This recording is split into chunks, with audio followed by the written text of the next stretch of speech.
Hey everyone, thanks for joining me today. Today is day 4 of our 15-day Inspirational Series.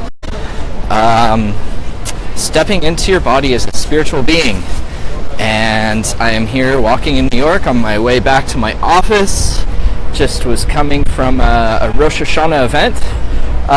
Today is the first day of Rosh Hashanah, the Jewish New Year. So Happy New Year's. Remember to manifest, to let go of anything that has been holding you back from this past year so that you can properly step into what's coming. And today I wanted to talk to you about the digestive system. There we go. You know, there's so much about our digestion that is such an elaborate, amazing system that really nourishes us, it nurtures us, and there's so much ritual around it that ties into our spirituality and social connections and family, and the system really gives so much opportunity for really being in a spiritual way with others. I'm here walking by Madison Square Park, Madison Square Garden, home of the Knicks, close to 34th Street, headed towards my office.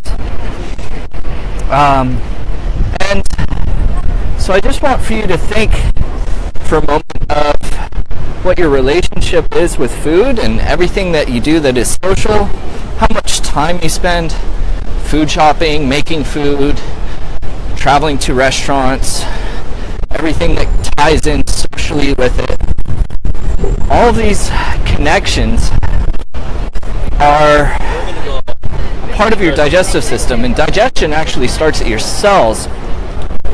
So what happens is your cells have receptors for nourishment, and when you don't have that form of nourishment, that mineral, that protein, that vitamin, that sugar, it sends a signal out to your nervous system, and your nervous system, your brain, thinks of where it would normally find this digestion, this form of nourishment, this food, and it triggers desire, it triggers this eagerness to find it, to seek it out.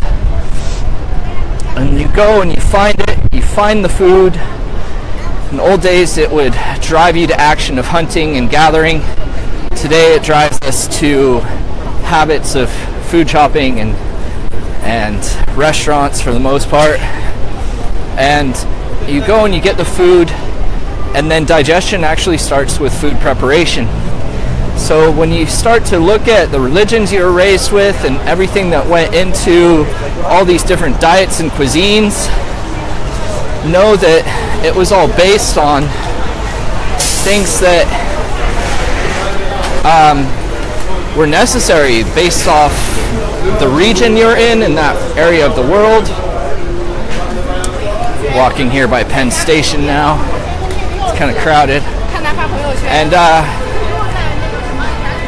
you know, they realize that with food, with this nourishment that you're ingesting, it becomes your cells. You're not just utilizing the energy of it. It's a living energy that ends up coming into your cells and awakens patterns. You know, it's a living tissue that you then become. So the foods that you eat, you become those foods. It's an old saying, you know, you are what you eat. And there is real truth to that as a statement. And so what is the consciousness of the food that you're eating? Is it awake? Is it alive? Or is it an enslaved, sleeping food? You know, do you pray over your food? Do you bless your food? Do you nourish it? How was it harvested? How was it treated when it was being raised? How was it slaughtered? How was the food preserved? What went into it? What molecules? What toxins? What chemicals? And then when you think about the foods that you crave and what you eat, what is your emotional relationship to it? What does it fulfill? What is it nourishing? Is it fulfilling an instinctive desire? Do you feel fulfilled? Do you feel that sense of pleasure when you eat your food?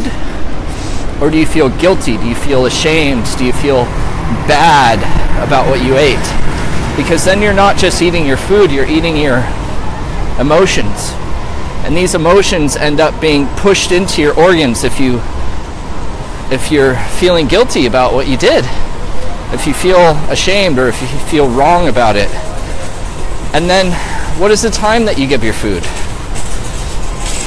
Do you feel like you're worthy of that time to really help give your body what it needs? Or are you stressed? Are you not giving yourself enough time to eat, to digest? And then the sociability around it.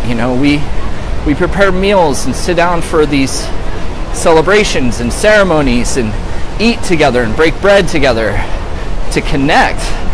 But do you spend your time fighting? Or do you spend your time worrying or planning? Or are you really feeling that sense of feeling safe and relaxed? Because if you aren't giving your food the attention, then you're not bonding with it. It's a relationship.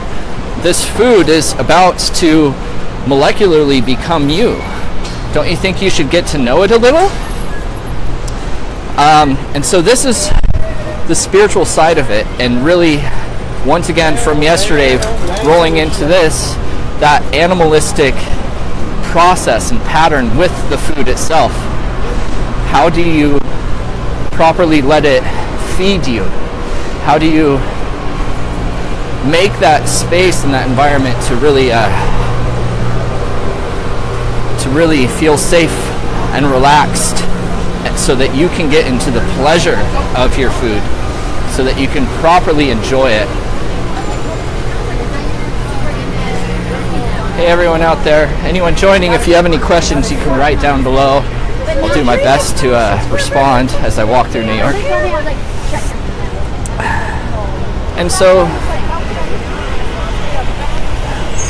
there's something about this, is that the digestive system really has layers to it. It has so many different tissues. It's a system of refinery that is designed to break down your food into its smallest size of basic nutrients so that it can be absorbed into your blood. And you have different tissues that absorb different things. So, digestion starts at the cells, gives you your cravings, you seek the food, you then prep the food and cook the food in order to tenderize it, which helps with digestion because our jaw is not strong enough and big enough to break down food that hasn't been tenderized and cooked as a cuisine. We're the only animal that actually cooks and tenderizes its food before eating it, except for sea otters. They have tools of rocks and things, and they do tenderize the seafood before they eat it. Hello, Leanne. Hey, Maja. Thanks for joining me. So, you then ingest it. After you chew it up, you break it down. After you've cooked it, you swallow it with these enzymes, and then all of a sudden these chemicals of your stomach acids and the washing system of your stomach then breaks down the food further, and then with all that stomach acid it gets absorbed into your duodenum, and you release bile from your liver that then neutralizes the stomach acid and absorbs the fat, absorbs the proteins and the sugars. And then the minerals continue on, where you start to absorb your minerals in your small intestines that hydrate you and feed you. And it continuously goes through your small intestines into your large intestines, where you continue to absorb. And so there's this empathic intuition that is your second brain. Sorry about the noise, I'm passing some construction. Pardon me. And so there's something amazing about the brain. It actually, the small intestines and the large intestines, your bowels, is that it really is your second brain. It has as much serotonin in it as your brain cells do, and has an intelligence to it. And so this energetic and emotional sensitivity ends up happening in your bowels. And for intuitive people, a lot of intuitive people have a lot of because of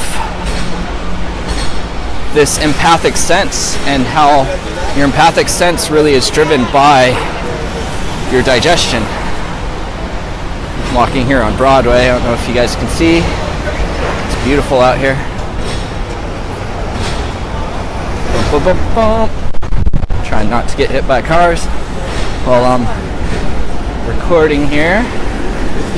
And so, because of how many emotions, how much energy we take on, and how much we feel, and our connection with our environment, and all these emotional processes, there's so many different emotions that relate to so many different tissues of our digestion. Each one has your liver is such a important piece of your digestion, because it does over 300,000 different jobs for your body and feeds your body all of its energy, and is such a vital organ.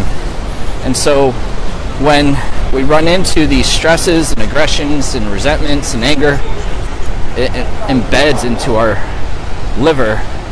When we feel this sense of pain and struggle and all of this old emotion and other people's emotions, and then because of how networked the nervous system is to the bowels, it can end up having different inflammations due to trauma, emotional, psychological, spiritual, and physical trauma. So abuse shows up in the bowels. Wow. And so the thing to do with this is really thoroughly doing belief work to dig into and release these traumas so that you can balance your emotional state of your digestive system, to work on your lifestyle and patterns, and work on your emotional relationship with your food so that you can really be nourished and receive Creator's love through this nourishment. Because the important thing to remember is that it's all energy, and it's conscious, and it's feeding you. Sorry.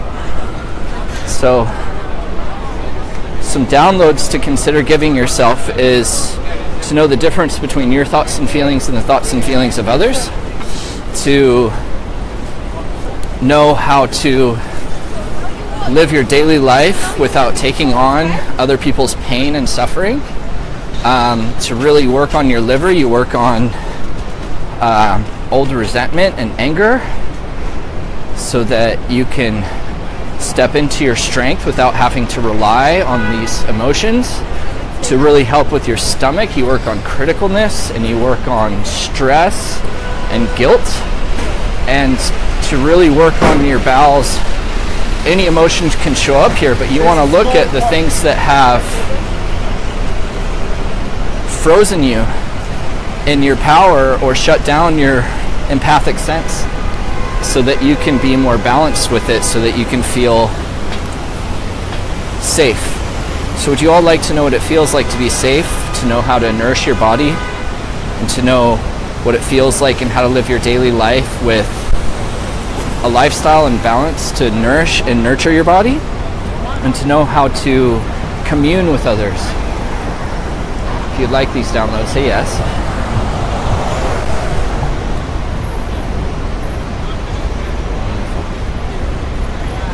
Well, thank you for joining me today, everyone. I have to run. I've been running a little late this morning, and I have to get upstairs to my office for some clients, and look forward to meeting you all tomorrow again.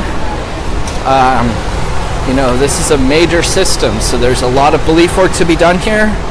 This is all things that we address on the 4th day of Intuitive Anatomy, And thank you for joining me. I hope you enjoyed the little tour of New York, and I'll see you all soon. Please join me again tomorrow at 1 o'clock.